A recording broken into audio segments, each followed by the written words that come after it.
వచ్చే ఎన్నికల్లో విజయమే లక్ష్యంగా టీడీపీ మళ్లీ మూలాల్లోకి వెళ్తోంది. ఎన్టీఆర్ సినీ రాజకీయ ప్రస్థానంపై సరిలేరు నీకెవరు పేరుతో రూపొందించిన సీడీని యువగర్జనలో ప్రదర్శించేందుకు సిద్ధమైంది. ఎన్టీఆర్ ఉద్రేకపూరిత ప్రసంగాలతో ప్రజల్ని ఉత్తేజితుల్ని చేసి లబ్ధి పొందాలన్నది టీడీపీ వ్యూహం. సినీ రంగంలో ఉన్నప్పుడే ఎన్టీఆర్ కు రాజకీయ అవగాహన ఉందనిపించేలా సీడీని రూపొందించడం ద్వారా టీడీపీ చిరంజీవిని టార్గెట్ చేసుకున్నట్లు కనిపిస్తోంది.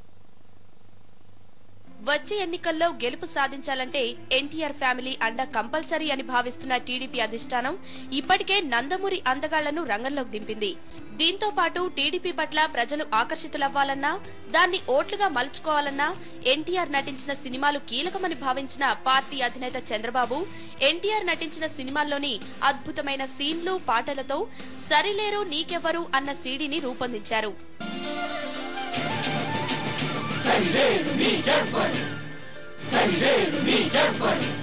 ఆయన ఒక తేజం, ఆయన ఒక సంద్రం, ఆయన ఒక దైవం, ఆయన ఒక విశ్వం. ఆయన బ్రహ్మదేవుడు చెక్కిన బంగారు శిల్పం, ప్రాణం ఉన్న శిల్పం. ప్రాణం వెళ్లిపోయిన తెలుగు జాతికి ప్రాణమై నిలిచిన రూపం. ఆయనే విశ్వవిఖ్యాత నట సార్వభౌముడు, తెలుగు బిడ్డల అభిమాన కథానాయకుడు, బడుగు జీవుల ఆశాకిరణమైన రాజకీయ నాయకుడు. ఆయనే నందమూరి తారక రాముడు. ఈ సీడీని రూపొందించే సమయంలో ముఖ్యంగా కొన్ని అంశాలను పరిగణనలోకి తీసుకున్నారు. ఎన్టీఆర్ నటించిన సినిమాల్లోని సామాజిక, రాజకీయ కోణాలను స్పృశిస్తూ సీడీని రూపొందించారు. సినీ ప్రస్థానం ముగించుకున్న చిరంజీవికి రాజకీయాలు, సామాజిక అంశాలపై అంతగా అవగాహన లేదని విమర్శలు వస్తున్న నేపథ్యంలో ఈ విషయం ప్రజల్లోకి ఇండైరెక్ట్ గా ఇంజెక్ట్ చేసేందుకే ఈ రెండు ప్రధాన అంశాలపైనే దృష్టి సారించినట్టు తెలుస్తోంది. లేచింది నిద్ర లేచింది మహిళా లోకం, దద్దరిల్లింది పురుష ప్రపంచం. లేచింది మహిళా లోకం. ఎప్పుడో చెప్పెను వేమనగారు, అప్పుడే చెప్పెను బ్రహ్మంగారు, ఇప్పుడే చెబుతాయను కోబులమా, ఇప్పుడే చెబుతాయను కోబులెమ్మ. విస్తన్న తెప్పిన వేదం కూడా లేచింది నిద్ర లేచింది మహిళా లోకం. అసలు మీకేమైనా బుద్ధి ఉందా? బుద్ధుంటే ఇలా వచ్చేవాళ్ళేనా? అడ్డమైన వాళ్ళను ప్రాధాన్యపడాల్సిన కర్మ మీకేం పట్టింది? మీరు పండించే భూమి మీద ఇంకో అధికారం ఏమిటి? మీ భూమి, మీ కష్టం, మీ పంట మీరే అనుభవించాలి. పదండి. ఆగు. ఎవరిదరా భూమి? ఈ కనుచూపు మేరలో ఉన్న ప్రతి సెంటు నాదరా. నీకంత స్థలం కావాలా? 6 అడుగుల నేల చాలదు. నార్మల్ మా ఇష్టం వచ్చిన వాళ్ళ కౌలుకిస్తాం. మా పొలం, మా పంట. నీ పొలం, నీ పంట. ఆ పొలంలో ఎప్పుడైనా కాలు పెట్టావా? నీరు పెట్టావా? నారు పోసావా? దుక్కి దున్నావా? కోత కోసావా? పోత పోసావా? కుప్ప నూర్చావా? ఒక బస్తా గింజలు నీ భుజాన పెట్టుకుని మోసావా? ఏం చేశావని నీ పొలం? ఏం చేశావని నీ పంట? అసలు ధాన్యపు గింజలు ఎప్పుడైనా చూచావా? నీవు తినే అన్నం ఆ ధాన్యపు గింజలో నుంచే వస్తుందని నీకు తెలుసా? ధాన్యపు గింజ ఏమిటో తెలియని వాళ్ళు భూస్వాములు, కామందులు, జమీందారులు. మిస్టర్ సర్వరాయుడు, ఆ రోజులు పోయాయి. ఇప్పుడు దున్నేవాడిదే భూమి, పండించేవాడే భూస్వామి, కష్టపడేవాడే జమీందార్. ఈ సీడీని చంద్రబాబు ఎన్టీఆర్ ట్రస్ట్ భవన్ లో ఆవిష్కరించారు.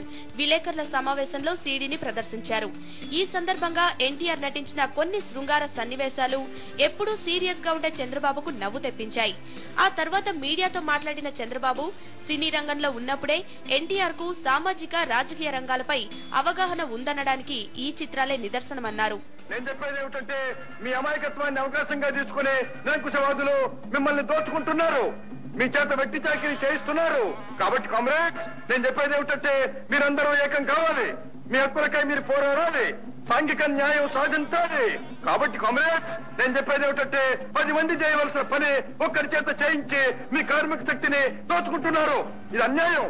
కాబట్టి కామ్రేడ్స్, నేను చెప్పేది ఏమిటంటే, మీరంతా కలిసి ఒక కార్మిక సంఘాన్ని స్థాపించుకోవాలి. నేనే చేస్తాను. ఇప్పుడే ముహూర్తం పెడతాను. నరకలోక కార్మిక సంఘం జిందాబాద్ అనండి అయ్యా, జిందాబాద్ అనండి. అందరూ గట్టిగా అరవండి. నరకలోక కార్మిక సంఘం, నరకలోక కార్మిక సంఘం. చూచారా, అప్పుడే మీలో విప్లవ చైతన్యం వచ్చింది. వేడి రక్తం ప్రవహిస్తోంది. విప్లవం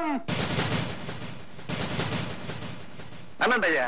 ఐక్యకంఠంతో అరవండి, వర్ధిల్లాలి వర్ధిల్లాలి అని.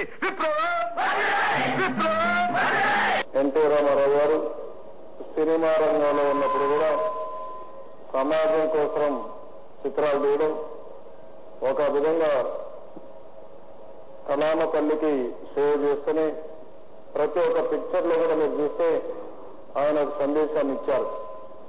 ఆ విధంగా సాంఘిక పిక్చర్లు మీరు చూసినప్పుడు, ఏ సాంఘిక పిక్చర్లు ఉన్నాయో సినిమాలు మీరు చూసినప్పుడు రిక్షారాముల దగ్గర నుంచి అవినీతి పైన కానీ, అదే మరిగా కట్నాల పైన కానీ, ఇంకో పక్క మహిళల పైన కానీ ఎప్పుడు కూడా ఏ పిక్చర్ తీసినా ఆ పిక్చర్ ద్వారా సమాజానికి ఎప్పటికప్పుడు ఒక సందేశాన్ని ఇస్తూ వచ్చారు.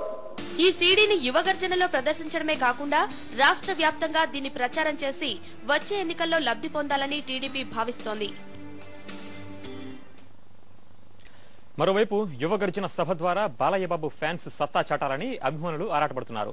నెల్లూరు నగరం అంతా యువగర్జన బ్యానర్స్ తో నిండిపోయింది. పేరుకు అభిమానుల కార్యక్రమంగా ప్రచారం జరుగుతున్నప్పటికీ మాజీ మంత్రులు, ఎమ్మెల్యేలు, జిల్లా స్థాయి నాయకులు పూర్తి స్థాయిలో యువగర్జన విజయవంతం అయ్యేందుకు శ్రమిస్తున్నారు. నెల్లూరు నుంచి 300 ఆర్టీసీ బస్సులు, 1000 టెంపోలు, సూమోలు, కార్లు ఏర్పాటు చేస్తున్నారు. సర్వేపల్లి నియోజకవర్గం నుంచి 20 కోచ్లతో ఉన్న ఒక ట్రైన్ ని ఏర్పాటు చేశారు.